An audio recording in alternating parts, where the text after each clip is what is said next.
Bem, quantos de vocês estão prontos para a palavra hoje? Sabe, eu nunca vou a algum lugar e pego uma mensagem qualquer e prego. Eu sou muito proposital no que eu trago para você. Oro para que eu sempre tenha a palavra certa no tempo certo. E eu estou orando para que ao compartilhar a palavra hoje, porque há tanto poder na palavra de Deus, e é a unção que destrói o jugo da escravidão em nossas vidas. E literalmente, quando você se sentar e receber a palavra hoje, as amarras podem ser quebradas em você. Mas preciso que una sua fé com a minha para que isso aconteça. Então eu creio e quero que você creia comigo, que se alguém aqui ainda não recebeu a Jesus, que o receba. Vamos orar com você no final do culto. Se você não está cheio do Espírito Santo, que você fique. Que você receba um novo toque. Se você está cansado, desgastado e exausto, seja lá do que for, esse Deus vai te tocar hoje, durante a pregação. Eu oro pela cura física, mental e emocional. Nenhum de nós tem tempo a perder. Tem muitas coisas que você poderia estar fazendo agora, muitas que eu poderia estar fazendo, mas estamos aqui juntos e Deus está aqui. E algo maravilhoso vai acontecer. Amém? O título da minha mensagem hoje é Deixando a Multidão para Trás. E todos temos uma multidão. A sua multidão pode ser o seu bairro, pode ser o seu trabalho, ser a sua escola ou talvez sua multidão sejam as pessoas da sua família, mas todos temos nossa multidão. E muitas vezes quando Deus toca a sua vida e quer te levar a algum lugar, a multidão não quer ir. Então às vezes você tem que tomar a decisão de não seguir a Deus ou de deixar a multidão para trás. Vamos começar com Marcos 4, verso 35. Diz, naquele dia, quando chegou a noite, ele disse aos seus discípulos, vamos atravessar para o outro lado. E no capítulo 5, verso 1, diz assim, e chegaram do outro lado. Mas o que aconteceu entre o 4:35 e o 5:1? Tiveram uma enorme tempestade de proporção de um furacão. Quantos aqui estão passando por algo agora? Quantos estão no meio de algo nesse momento? Eu quero te dizer algo. Entre os versos do capítulo 4:35 e do capítulo 5, verso 1, há o que eu chamo de meio. E sabe, começar não é difícil. As coisas, elas vêm com tanta emoção, vêm com tanto entusiasmo, é algo novo, nós temos um sonho, temos uma visão, temos uma ideia. Vamos começar nosso próprio negócio, vamos pagar a nossa casa, vamos sair da dívida, perder peso, vamos nos exercitar, vamos entrar no ministério.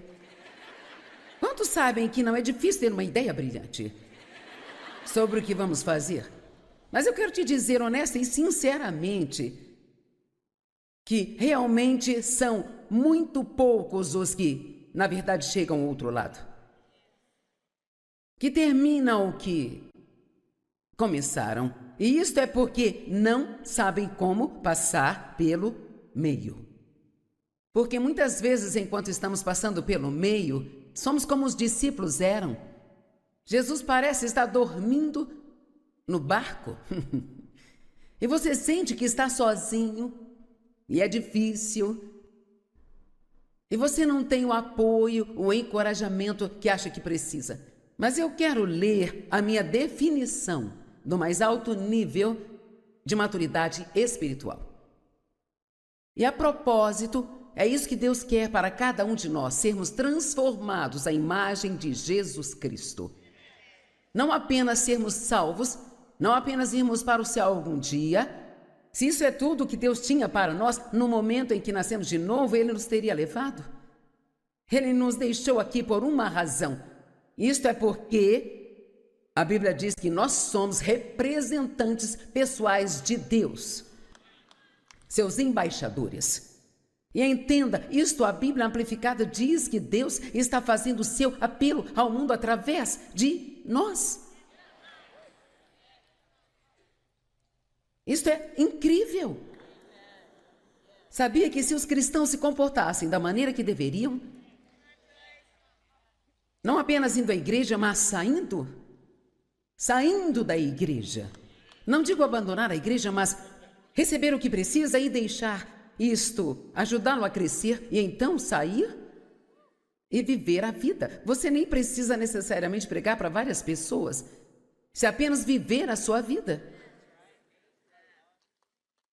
E se todos nós aqui estivéssemos fazendo isso, primeiro, não teríamos os problemas que temos hoje, e em segundo lugar, eu acho que talvez Jesus já teria voltado, porque o mundo estaria salvo, transformados à imagem de Jesus Cristo.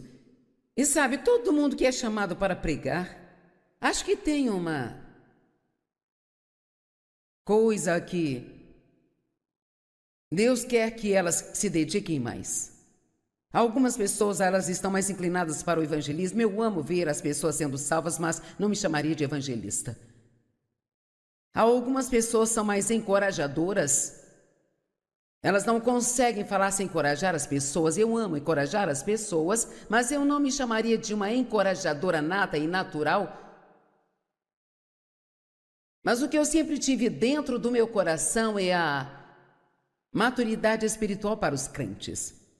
Esse é o meu trabalho com Deus, te ajudar a crescer, para que você possa desfrutar de tudo pelo qual Jesus morreu para te dar. Vamos lá. No início da minha caminhada com Deus, eu fiquei tão cansada de ouvir sobre todas aquelas promessas. Eu as via na palavra, mas elas realmente não eram uma realidade em minha vida. E ninguém nunca tinha dito a mim, sabe, como torná-las realidade. Posso vir aqui ser uma líder de torcida espiritual, mas não posso alimentá-lo só com sobremesa. Eu tenho que te dizer coisas que você pode não querer ouvir. E eu tenho que te dizer coisas que podem fazer se contorcer um pouco aí, porque o crescimento espiritual é semelhante a crescer fisicamente. Isto nem sempre é tão fácil. Tem algumas palavras na Bíblia que simplesmente não gostamos de falar delas. E uma delas é sofrimento. Obrigada pela ótima resposta. Bem, quer saber? Esqueça. Aqui está a minha definição do mais alto nível de maturidade espiritual, que é onde eu quero te levar. Sofrer enquanto se espera pacientemente, com uma boa atitude, confiando em Deus e continuando sendo uma bênção para outras pessoas.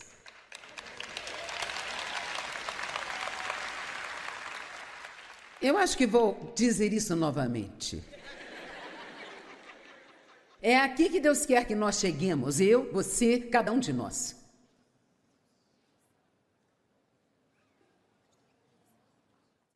E veja, Deus não gosta de nos ver sofrer, mas o que Ele gosta é que nos comportemos bem enquanto estamos sofrendo.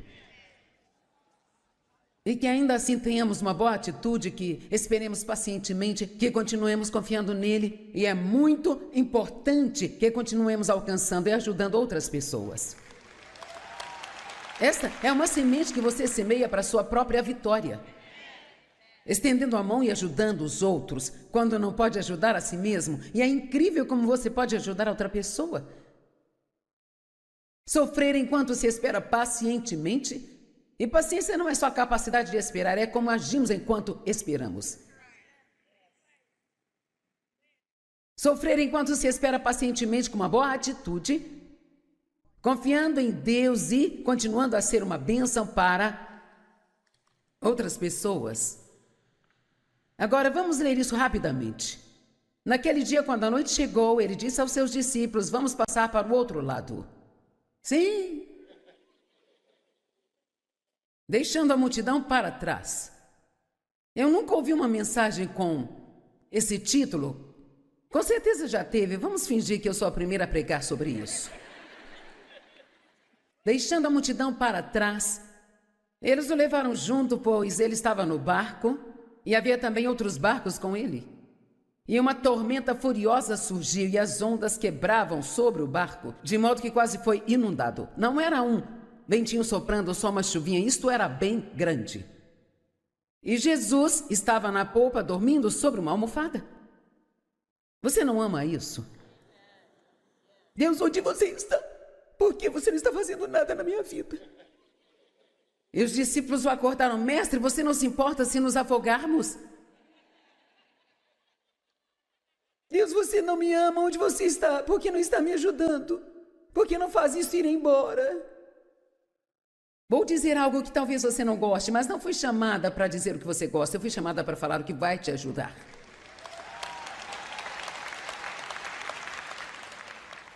Sabe, às vezes, ter livramento quando queremos receber livramento não é a melhor coisa para você.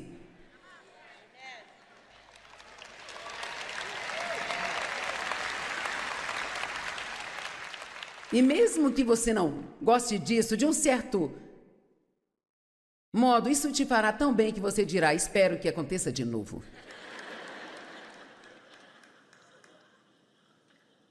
Eu vou repetir. Ser liberto de tudo nem sempre é a melhor coisa para nós. Porque nós não crescemos quando as coisas estão boas. Nós crescemos quando Deus é tudo o que temos.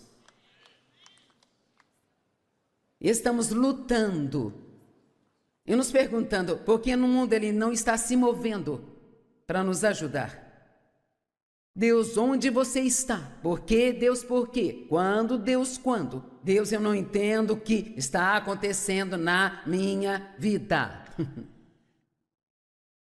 Isso não faz o menor sentido. Vou te dizer a verdade, se você não gosta de mistérios, não precisa se preocupar em querer andar com Jesus.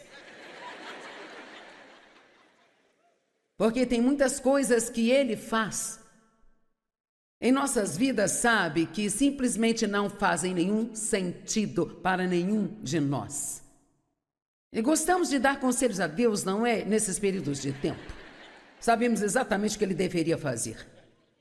E Ele se levantou, repreendeu o vento e disse às ondas: aquietem-se, acalmem-se. Então o vento diminuiu e se acalmou. E Jesus disse aos seus discípulos: por que estão com medo? Vocês não têm fé. Eles ficaram aterrorizados e perguntaram uns aos outros: quem é esse que até o vento e as ondas o obedecem? E eles chegaram ao outro lado. Conseguiram passar pelo meio. Ouvi alguém dizer uma vez, e realmente gostei disso, eu espero que você entenda aqui: toda vez que um ônibus para, alguém desce dele. Alguns de vocês não entenderam isso, eu vou ser prática e você vai entender. Já reparou que na sua vida, ou nos seus negócios, ou no seu ministério, onde quer que seja, você cresce por um tempo, ou você progride por um tempo, e depois parece que você trava um pouco? E então nada acontece de novo por um tempo, mas então eventualmente você continua. Nosso ministério cresceu muito, mas por 5 anos o que eu fazia era estudos bíblicos em casa. Por 5 anos eu pregava para 25, 30 pessoas na terça-feira à noite na minha casa. Eu não recebia para isso, eu não ganhava dinheiro com isso. Estudava o mesmo tanto que estudo hoje para sair e pregar para milhares. E eventualmente comecei um segundo estudo bíblico nas manhãs de quinta-feira na casa de outra pessoa. 5 anos, não 5 dias, nem 5 minutos. 5 anos. 5 anos é muito tempo. Mas então, quando Deus me disse: vamos para o outro lado, eu enxerguei o que eu estou fazendo hoje. Mas por 5 anos fiz estudo bíblico em casa. Então Deus me disse para meditar nisso, e é isso que faço, coisas novas. Bem, misericórdia, Senhor, pensei que tinha chegado o meu tempo, agora íamos sair pelo mundo. Bem, então eu fui trabalhar numa igreja, trabalhei lá por 5 anos, debaixo da autoridade de outra pessoa, e eu, sabe, nem sempre, geralmente não gostava das suas decisões. E eu vou ser bem direta aqui. Você não está apto a estar em autoridade até que saiba como estar debaixo de autoridade.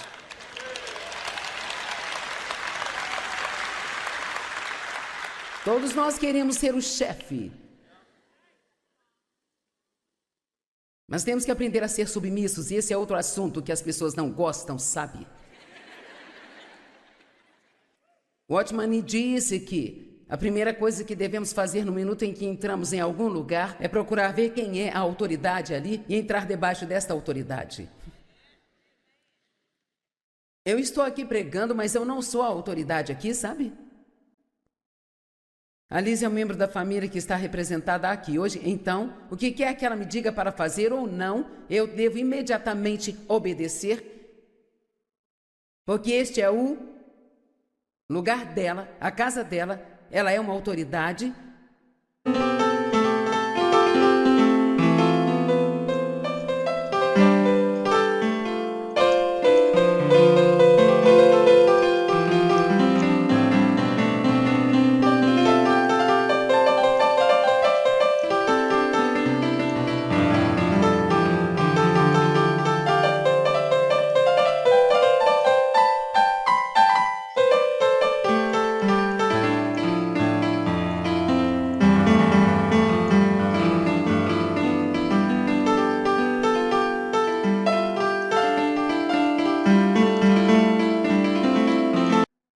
E se você não estiver debaixo de autoridade, então Deus nunca vai te promover para estar em autoridade. Amém?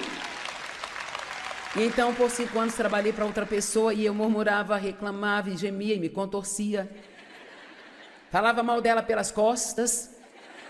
Vamos ser verdadeiros aqui. E Deus começou a falar comigo que eu não podia fazer isso, que não podia falar mal do chefe com os outros funcionários. Eu entendi essa parte, eu fiz isso, mas eu ainda falava mal dela lá na minha casa. Vamos, obedecemos um pouco de cada vez e levamos muito tempo para entender algo. E então eis o que Deus me disse, é importante que você ouça isso. Ele disse, não é com quem você está falando que importa, são as suas palavras que estão causando dano.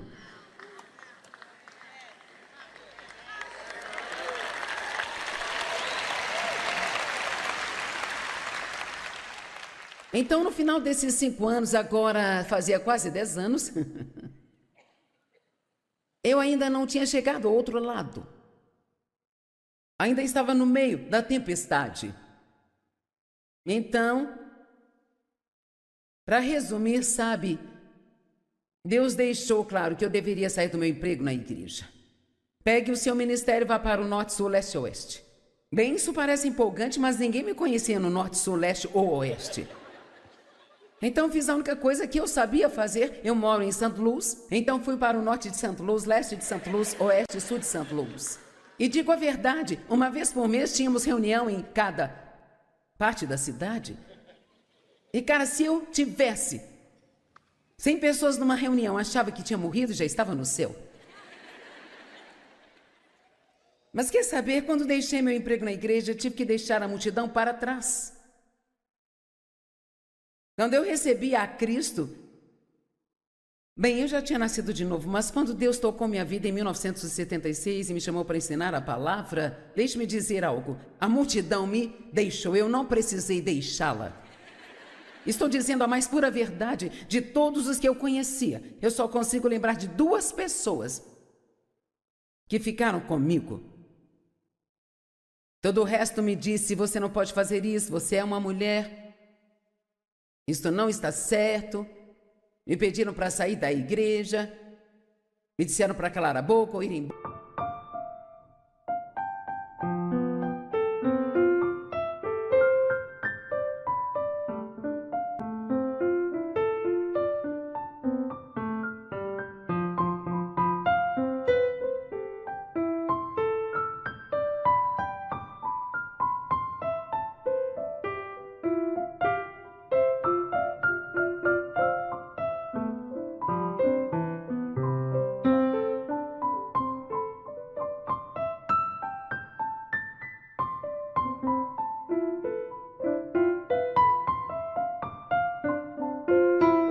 e calar a boca não era uma opção para mim na época. Eu podia não estar certa na maneira como eu me comportava o tempo todo, mas o meu coração estava certo. Eu estava tão apaixonada por Deus que eu mal conseguia aguentar. Eu queria, oh meu Deus, eu só queria ensinar a palavra. E então, veja, quando você tem um sonho de Deus, você tem que entender que você tem esse sonho, mas nem todo mundo tem. Eles não sonham o seu sonho, eles nem sempre entendem porque você está animado. E meus amigos me disseram que eu me tornaria uma fanática religiosa. Porque agora eu não queria mais fazer aquelas mesmas coisas que eu costumava fazer, eu não queria passar a noite inteira em uma festa conversando com várias mulheres, sabe? Eu queria expulsar demônios e só, sabe, crer em Deus. E então o ponto que eu realmente quero trazer é que se você vai fazer tudo o que Deus quer que você faça e ser tudo o que Ele quer que você seja, às vezes terá que ser solitário.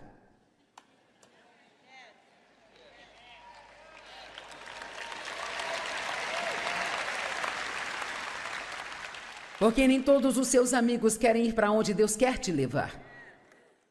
Eu posso te dizer agora, porque eu sei disso, para alguns de vocês, a maior coisa que está te prendendo é a multidão com a qual você tem andado.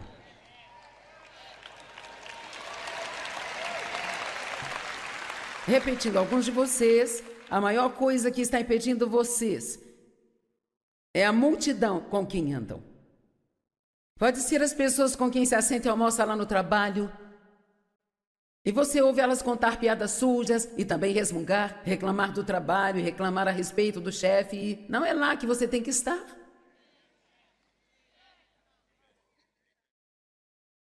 Às vezes você tem que se afastar da multidão. E em Salmo 1, versículo 1, há uma escritura muito valiosa. Bem-aventurado é aquele que não anda em sintonia com os ímpios. A Bíblia Amplificada diz: bem-aventurado aquele que não aceita o conselho dos ímpios. Não pergunte às pessoas o que deve fazer.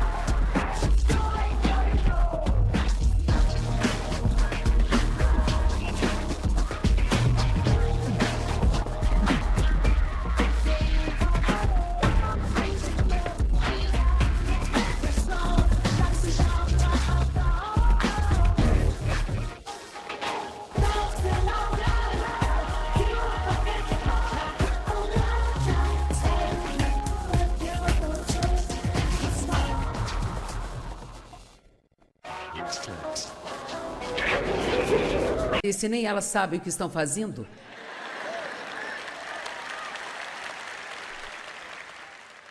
Se você vai receber conselhos, busque de alguém que pelo menos esteja vivendo com algum bom senso. Amém?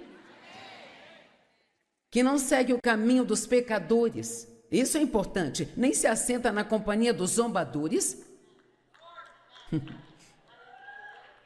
Vamos, não, fique com pessoas que ficam fofocando sobre outras pessoas e julgando e criticando as outras pessoas. Você não precisa ouvir e nem ficar observando isso. Você enche o seu espírito disso e isso envenena você. Então, às vezes, você tem que ficar longe de pessoas assim. Vou te dizer a verdade. Quando deixei meu emprego lá na igreja, Deus estava me dando uma promoção, mas eu não me sentia promovida. Porque, na verdade, eu fazia a maior parte da pregação quando o pastor saía, e era uma igreja de cerca de 3.000 membros, e então eu fui, sabe, fazendo uma reunião de 30, 40, 50, 60 pessoas, e eu não achava que eu tinha sido promovida. E eu estava sozinha, correndo para cima e para baixo, indo para todos aqueles lugares pequenos e foi difícil, eu era sozinha. E Deus não me libertou em 5 minutos, ou em 10 minutos, ou em uma semana, ou em 6 meses, sabe? Foram anos. Vamos lá, você vai ser fiel até que Deus, Ele consiga fazer em você o que Ele quer fazer em você, para que Ele possa fazer através de você o que Ele quer fazer através de você. Vou dizer novamente, ei, você vai ser fiel. Você vai passar pela parte difícil. Você vai fazer o que Deus está te dizendo para fazer, se você é o único ser humano que você conhece que está disposto a ir tão longe com Deus.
Bem, quantos de vocês estão prontos para a palavra hoje? Sabe, eu nunca vou a algum lugar e pego uma mensagem qualquer e prego. Eu sou muito proposital no que eu trago para você. Oro para que eu sempre tenha a palavra certa no tempo certo. E eu estou orando para que ao compartilhar a palavra hoje, porque há tanto poder na palavra de Deus, e é a unção que destrói o jugo da escravidão em nossas vidas. E literalmente, quando você se sentar e receber a palavra hoje, as amarras podem ser quebradas. em você, mas preciso que una sua fé com a minha para que isso aconteça. Então eu creio e quero que você creia comigo.